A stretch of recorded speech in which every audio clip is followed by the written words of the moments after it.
But the whole point being is how do you integrate care where you're looking as a member as a whole, the person as a whole.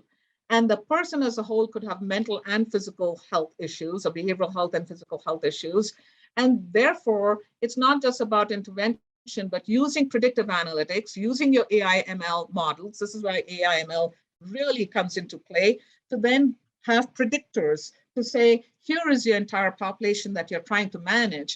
And based on your entire population, here are some key predictors by which you need to prevent and provide certain types of services so that you don't have readmissions that typically cost a health system or cost in the entire society. It's at pretty high cost, right?